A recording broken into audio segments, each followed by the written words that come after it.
Hey builders, it's here. Assistant AI with streaming in your FlutterFlow project. This has to be the #1 request we've had from our community. I've literally lost count of the number of times I've been asked for an integration that harnesses streaming. Streaming responses in a chat interface are a big leap forward in real-time AI interaction. But integrating them into front-end platforms like FlutterFlow has presented a challenge. So we've developed an innovative workaround using Firebase, bridging the gap and delivering streamed responses from BuildShip directly to your FlutterFlow front end. No complicated custom code here.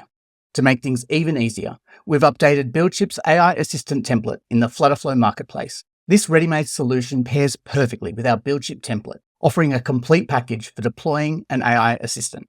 Let's get started. Start with the Streaming AI Assistant for FlutterFlow template in BuildShip. This includes our custom OpenAI Assistant streaming node that uses Firebase to convey our streamed responses back to FlutterFlow. Start by adding your API key and assistant ID. You get these from platform.openai.com. We've got a great getting started video, which I'll link to in the description below. Next, we have our prompt and thread ID. These will come from a combination of FlutterFlow, where our user inputs what they're asking our assistant, and OpenAI, where we'll get back the thread ID. Our thread ID keeps track of the conversation we're having with our assistant. Next, we need to enter our project ID and collection name for BuildShip to store our responses and send them back to FlutterFlow. So head over to firebase.google.com and into the console. Create a new project. You can choose to enable Google Analytics here. Now, there are a couple of important setup pieces here that we need to do to connect BuildShip and FlutterFlow to Firebase. Start here, over in Users and Permissions. Let's start by giving FlutterFlow the access it needs. We start with Firebase, FlutterFlow.io, and make it an editor. Next, come over here to Build and Authentication. Even if you won't be using Firebase authentication in your project, BuildShip and FlutterFlow both need basic access. So get started here. And just enable email password. Next, again under Build, click Firestore database, and then Create database. Choose a location, and hit Next. And Create. What we'll be doing here is setting up our Firestore database that's going to store all of our chat history and enable our streamed responses back to our user.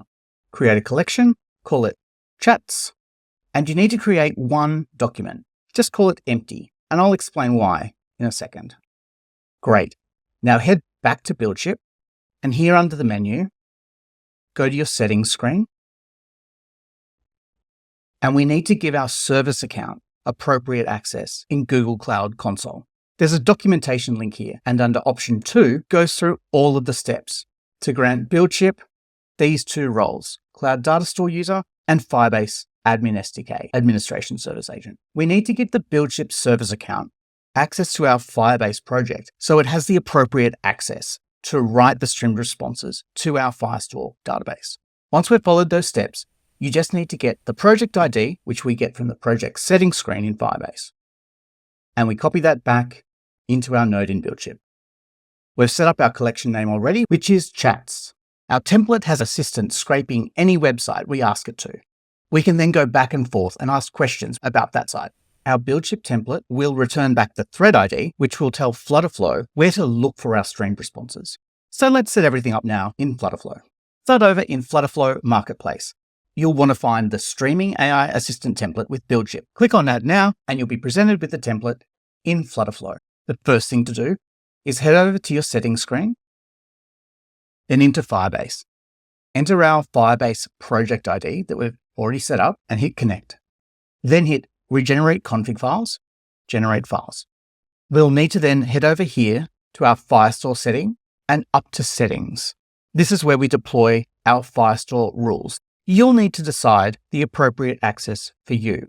But for now, this template has been set up with the ability for anyone to create, read, and write, but not delete anything from the chats collection. Once you've developed your app, you'll want to come and review these. But for now, we'll hit Deploy and Deploy now. Let me go through how our template works. When a user hits the Send button, there are 6 actions here. The first is our call to BuildShip. It needs to send over a thread ID, if it has one. Now it'll only have one after the first response. So we have some conditional formatting here. If our API call is successful, we update the thread ID from our API call. Then we clear our text input field and scroll to the end of our list view. The final thing to do is replace that API call with your own BuildShip workflow. Head back to BuildShip and hit ship. Once you've successfully shipped your workflow, just copy the endpoint URL and head back to FlutterFlow to the API calls option on the left-hand side menu. Here, you'll need to replace the base URL with the base URL from your workflow. Now, everything past that slash isn't part of your base URL, so you can remove that. Hit save. Now, if we expand down, we'll see that the Stream Assistant is the endpoint we're calling, and everything else will be set up for us. Our prompt and thread ID are here in the body, which is exactly what our BuildShip workflow expects. Our variables are already set up, as are our JSON paths. That's it. Let's test it out. And there you have it. A responsive, chat-like AI assistant that not only understands your data and tools, but also communicates in real time, thanks to BuildShip. The future of AI assistant development is here, and it's more accessible than ever. Bring your projects to life with real-time AI interactions that engage and delight your users. Don't forget to like, share, and subscribe for more. Let us know in the comments how you're using AI assistants, and let's BuildShip.